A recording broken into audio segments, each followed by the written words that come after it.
여러분 안녕하십니까? 뉴스투데이 제주입니다. 축구장 면적에 달하는 제주 곶자왈 임야를 무단 훼손한 농업회사 대표 등 2명이 자치경찰에 적발됐습니다. 개발이 가능한 것처럼 속여 비싼 값에 땅을 되팔기 위해 땅을 깎아내고 진입로까지 만들었습니다. 박주연 기자가 보도합니다. 제주시 애월읍의 한 임야. 수풀이 우거진 곶자왈 사이에 느닷없이 넓은 도로가 났습니다. 길 옆에는 높이 1m의 흙이 깎여진 채 나무 뿌리가 그대로 드러났습니다. 높이 8m에 이르는 암석지대는 중장비로 5천여 톤을 깎아낸 뒤 평평하게 하는 작업까지 마쳤습니다. 평화로에 인접해 있어서 제주 시내와 그리고 중문까지도 이렇게 가깝기 때문에 전원주택이라든가 타운하우스를 지으려고 하는 수요자들 입장에서는 아주 매력이 있는 곳이라고 봅니다. 경찰 조사 결과 해당 부지 소유주인 농업회사법인 대표 A씨는 지난해 토지 일부를 B씨에게 팔았고 이들은 함께 땅을 비싼 값에 되팔기 위해 불법으로 훼손한 것으로 드러났습니다. 이들은 대형 중장비를 동원해 해송과 화렵수 40여 그루와 곶자왈 식물들을 무단으로 훼손했습니다. 훼손된 면적은 축구장과 비슷한 7,100여 제곱미터. 생태계 보전지구로 개발이 제한된 곳이지만 허가 없이 무단 훼손한 겁니다. 산림의 모습이지만 산림의 모습이 아닌 이런 대지의 모습으로 바뀌었을 때는 육지 사람들이나 아니면 외부 사람들 같은 경우에는 그 건축이 가능하다고 생각할 수도 있고 그래서 매매가 실제로 가능하기도 합니다.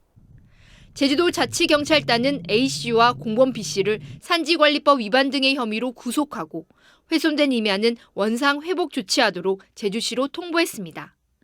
MBC 뉴스 박주연입니다. 도시공원 민간 특례 사업을 둘러싼 문제가 전국적으로 발생하면서 국토교통부가 난개발을 막기 위해 관련 지침을 개정하기로 했습니다. 환경훼손 논란이 큰 제주시 오등봉공원 민간 특례 사업에 어떤 영향을 끼칠지 주목됩니다. 송원일 기자가 보도합니다.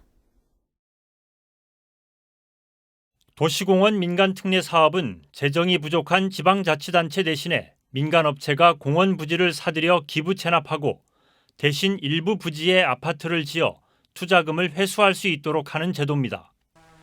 현재 제주에서는 제주시 오등봉 공원과 중부공원에서 진행되고 있습니다. 문제는 사업자가 투자금 회수를 위해 아파트를 더 높이, 더 많이 지으려고 하면서 전국적으로 환경훼손 논란이 커지고 있다는 점입니다. 이 때문에 국토교통부는 최근 공원 기능을 강화하는 방향으로 관련 지침 개정안을 마련해 행정 예고했습니다. 도시공원 내 아파트를 지을 경우 주변 경관과 조화를 이뤄야 한다는 애매한 규정 대신에 스카이라인을 유지하고 조망을 확보할 수 있는 공간인 통경축을 확보하도록 구체화했습니다. 또 고밀도 개발을 막기 위해 아파트 용적률을 250% 이내로 제한하도록 했습니다. 통경축이나 이런 경관 부분에 대해서 고려가 부족하다는 얘기들이 좀 있어서 그런 부분들을 사전에 저희가 계획 기준을 마련해가지고 좀 보완하기 위한 거라고 생각을 해주시면 좋을 것 같습니다. 제주시 오등봉 공원의 경우 아파트 용적률은 200%지만 높이 45m, 14층 건물 30여 개 동에 1,400세대 넘는 대단지가 들어설 계획입니다. 이 때문에 환경단체에서는 한라산 조망권을 해치고 주변 환경을 훼손해 공원 기능을 상실한다며 반대하고 있습니다. 하천, 오름, 한라산, 그다음에 우리 하천 경관축 이런 부분들이 종합적으로 반영이 돼야 되지 않을까. 이런 것들을 좀 엄격하게 적용할 필요가 있지 않을까 생각합니다. 국토교통부의 지침이 개정되는 것을 계기로 도시공원의 기능을 유지하고 환경 훼손을 줄이기 위한 후속 대책이 마련될 수 있을지 주목됩니다. MBC 뉴스 송원일입니다. 코로나19 확산 2년째, 길어지는 코로나19 사태에 많이 지치고 힘드실 텐데요.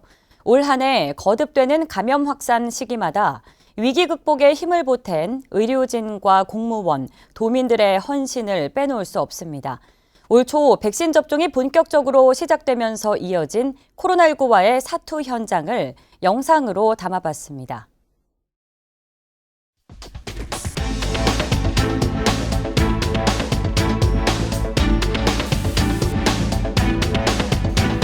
미검사자가 입도 후에 확진돼서 방역당국에 막대한 피해를 입히는 등 귀책 사유가 발생할 시에는 구상권을 청구하는 등 엄중히 대처하겠습니다.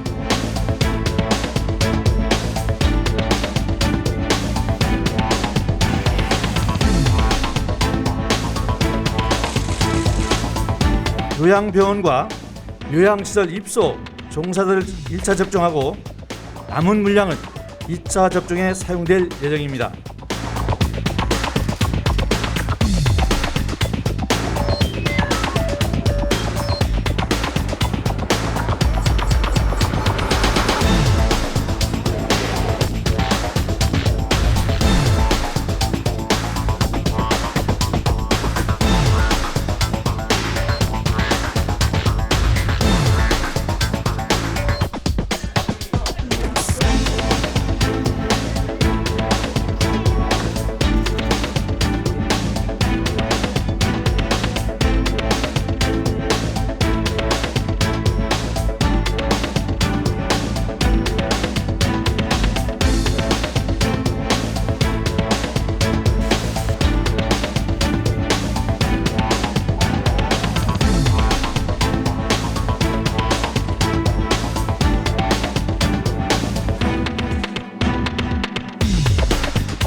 지금 소아, 청소년 중심으로 코로나19 확산세가 심상치 않습니다.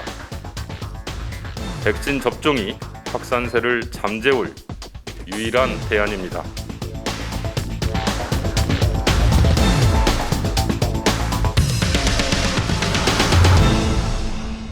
오염이 돼버리면 실험실 전체가 이제 오염이 돼버리는 거니까 저희 연구원 자체가 셧다운이 돼야 되는 상황이 발생하면 안 돼서 그걸 좀 조심하려고 안 만나고 있습니다. 하면은 이제 옷이 다 젖어가지고 뭐 속옷까지 전부 젖을 지경입니다.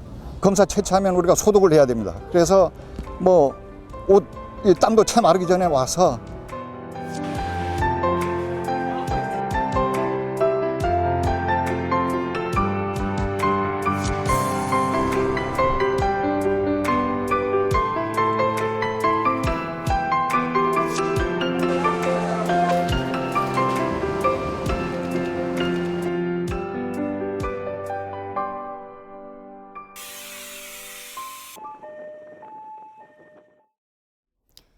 제주에서 코로나19 오미크론 변이 확진자 1명이 또 추가 확인됐습니다.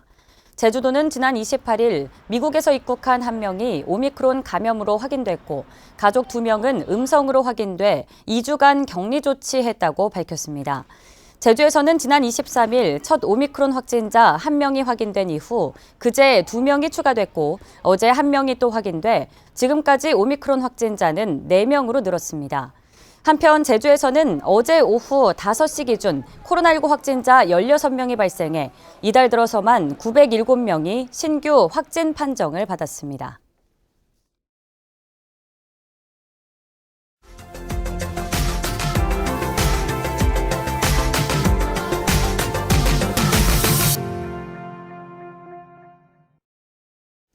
동해 남부선 2단계 광역전철이 정식 개통했습니다. 1974년 수도권 광역철도 개통 이후 47년 만에 비수도권 지역에 구축된 첫 광역전철망입니다. 울산 MBC 이용주 기자가 보도합니다. 울산의 상징 고래가 바다 위로 떠오르는 모습을 형상화한 동해남부선 태화강 신축역사. 수도권과 강원권을 연결하는 고속열차 노선인 중앙선과 동해선의 종점부인 이곳에 전동차 한 대가 들어옵니다. 울산과 부산 65.7km 구간을 잇는 동해남부선 2단계 광역전철 구간입니다. 수도권 광역철도 개통 이후 47년 만에 비수도권에 구축된 첫 광역전철망으로 울산 태화강역에서 부산 부전역까지 2,500원만 내면 1시간 16분 만에 도착합니다. 이와 함께 대구와 경북 영천, 경주, 울산, 부산을 잇는 142.2km 연장의 동남권 4개 철도 건설 사업이 마무리돼 정식 개통했습니다. 태화강역에서 열린 개통식에 참석한 문재인 대통령은 동남권 4개 철도 개통이 균형 발전의 꿈을 앞당길 것이라고 강조했습니다. 지역 경제가 활성화되면서 국가 균형 발전에도 기여할 것입니다. 더 크게 꿈을 가진다면 동남권 철도는 장차 대륙 철도로 연결되는 출발지가 될 것입니다. 부굴산역도 오전 6시 55분 부전행 무궁화호 열차를 시작으로 본격적인 열차 운행이 이루어졌습니다. 기존 경주역이 아닌 신경주역을 거쳐 동대구, 포항, 안동을 잇는 노선으로 향후 준고속 열차인 KTX 이음이 투입될 예정입니다. 앞으로 이 부굴산역이 새로운 신도심의 중축, 중심 기능을 할 수 있도록 최선을 다하겠습니다. 중앙선과 동해선이 모두 개통되는 오는 2024년이면 동남권에서 수도권과 강원권을 2시간대에 이동할 수 있는 획기적인 변화가 다가올 것으로 예상됩니다. MBC 뉴스 이용주입니다.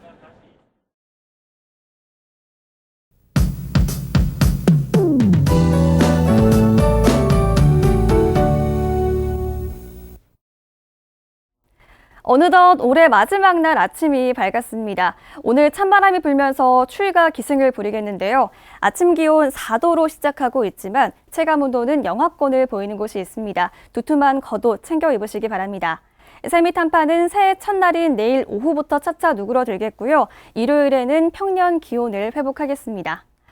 현재 찬 공기가 서해상을 지나면서 눈구름대를 만들고 있습니다. 오늘 오전까지 제주 산지에는 최고 3cm가량의 눈이 더 오겠고요. 그 밖의 지역은 5mm 미만의 적은 양의 비가 오다 그치겠습니다. 오늘 날이 대체로 흐리겠습니다. 남부 지역을 제외한 제주도 전역에 강풍주의보가 발효 중인데요.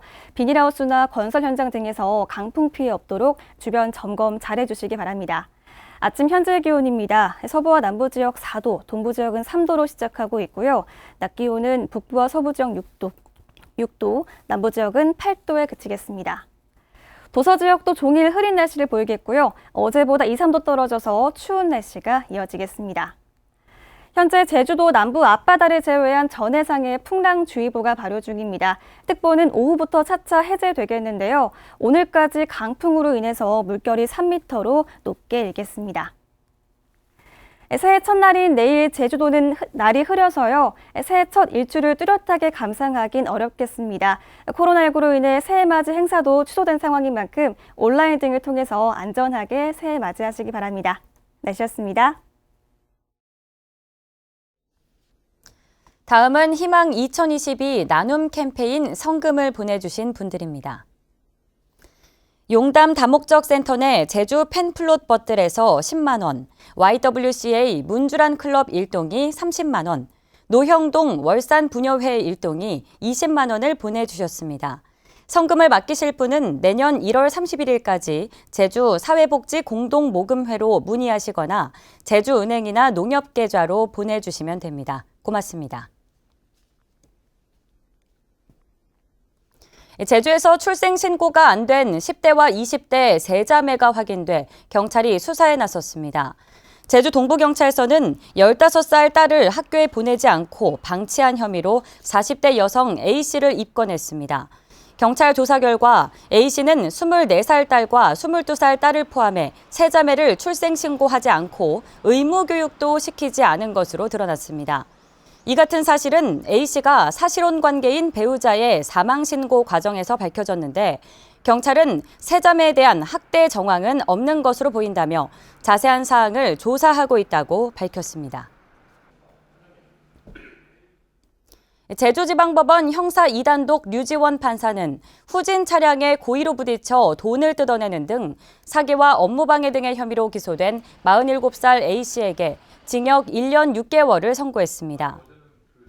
A씨는 지난 4월 제주시 건입동의 한 골목길에서 후진하는 차량에 자신이 몰던 렌터카를 고의로 부딪혀 합의금으로 95만 원을 가로채고 지난 3월에는 발열 확인을 하던 방역 요원을 폭행한 혐의 등으로 재판에 넘겨졌습니다. 제주도가 최상위 법정 계획인 제3차 제주국제자유도시 종합계획을 확정 고시했습니다. 이번 제3차 종합계획은 사람과 자연이 공존하는 스마트 사회 제주를 비전으로 오는 2031년까지 10년 동안 20조 4천억 원을 투입해 18개 핵심 사업과 120개 전략별 사업을 추진하게 됩니다. 핵심 사업에는 제주 트램 사업과 글로벌 특화 교육도시, 제주형 혁신 물류단지 조성 사업 등이 포함됐습니다. 코로나19 여파로 해외여행 수요가 제주로 몰리면서 올해 JDC 면세점 매출이 사상 최대 실적을 기록했습니다. JDC는 제주국제공항의 지정 면세점이 지난 29일 기준으로 매출 6천억 원을 돌파했다고 밝혔습니다. JDC 면세점은 지난 2003년 개점 이후 2017년 5,400억 원의 매출을 올리며 최고를 기록한 뒤 지난해에는 코로나19 여파로 매출액이 4,400억 원으로 줄었습니다. 이 취약계층을 위한 자활 사업을 진행하는 제주광역자활센터가 문을 열었습니다. 제주도는 제주시 노영동에 2,500제곱미터 규모로 사무실과 회의실, 교육장 등을 갖춘 광역자활센터를 개소하고 본격적인 운영을 시작했습니다. 제주광역자활센터는 자활사업단과 자활기업의 창업지원 활동과 종사자와 참여자 교육, 취약계층 취업과 창업 지원 업무 등을 맡게 됩니다. 택시기사 월급제인 전액관리제가 기형적으로 운영되고 있다는 제주 MBC 보도와 관련해 택시기사 노조가 위법행위 개선을 촉구하고 나섰습니다. 전국택시산업노동조합 제주성원택시분회는 제주도의회에서 기자회견을 열고 법인 택시회사들이 전액관리제를 시행하면서 산납금을 올리는 기형적인 방식으로 운영하며 여객자동차 운수사업법과 근로기준법 등을 위반하고 있다고 밝혔습니다. 이들은 관리감독기관인 제주도가 실태를 엄밀히 파악해 택시기사들의 열악한 노동 환경을 개선하라고 요구했습니다. 뉴스를 마칩니다. 올해의 마지막 날 행복하게 보내시기 바랍니다. 고맙습니다.